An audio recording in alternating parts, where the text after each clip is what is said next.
a ese exceso de capacidad industrial de China. Miren el siguiente gráfico alrededor de cómo se ve también esta mañana ese movimiento, los señalaba estos dos gráficos que vamos a ver a continuación, Paul Krugman, alrededor de ese artículo en el que decía que estaba fanáticamente preocupado alrededor de la inflación.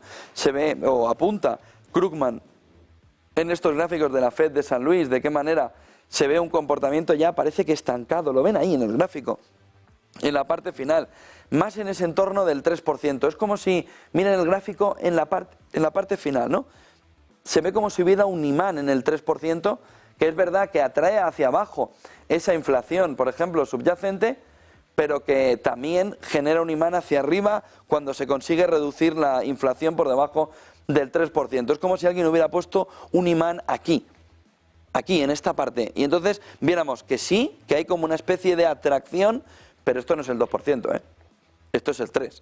De tal manera que cuidado, Loretta Mester lo dijo hace 2 días, ayer ya varios miembros también de la Reserva Federal apuntaban, oiga, cuidado porque aquí hay un fenómeno inflacionario fundamental que empieza a verse en el entorno del 3%, por lo que tengan paciencia, dejemos los tipos en ese entorno 5,25, 5,5, para intentar que la inflación de verdad baje, de verdad se vea un movimiento desinflacionario. Por lo que les digo, hay un efecto imán en el 3%, pero el objetivo está en el 2%.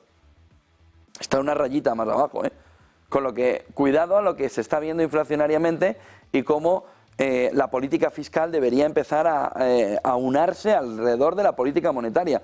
Hay una parte de los economistas que están diciendo nunca volveremos a unos tipos que puedan estar en 1,5 porque la inflación la tengamos en el entorno del 1%, por ejemplo, en un entorno donde la política fiscal es tan expansiva, porque lo que se está buscando en el fondo es un movimiento de aumento salarial vía esa política fiscal, vía el aumento de los puestos de trabajo, el aumento laboral, pero mediante un movimiento que es inflacionario puro, que es inyectar más dinero. Y en ese inyectar más dinero al mercado, ese movimiento del 3%.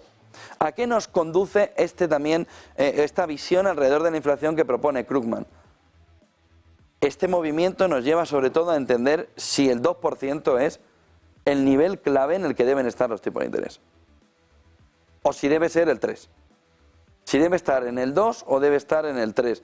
Pero aquí se ve muy claro que hay un imán, ¿no? Una presión para que la inflación esté en el entorno del 3%. Miren el siguiente gráfico que también proponía Krugman alrededor de, dice, bueno, ya, sí, pero si ponemos en un entorno 100, ¿no?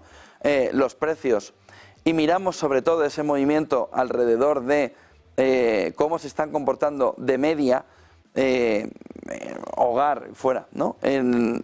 Desde julio de 2020 vemos un comportamiento de desplome importante, sobre todo en lo que está sucediendo, un comportamiento desinflacionario muy fuerte, muy potente, en lo que se va viendo, sobre todo desde el inicio de enero del 23, es decir, llevamos un año de una desinflación que es prácticamente tan rápida, dice Krugman, como el movimiento inflacionario, es decir, la campana es perfecta en la subida, desde junio del 21 a julio del 22, en la bajada desde julio del 22 a enero del 24.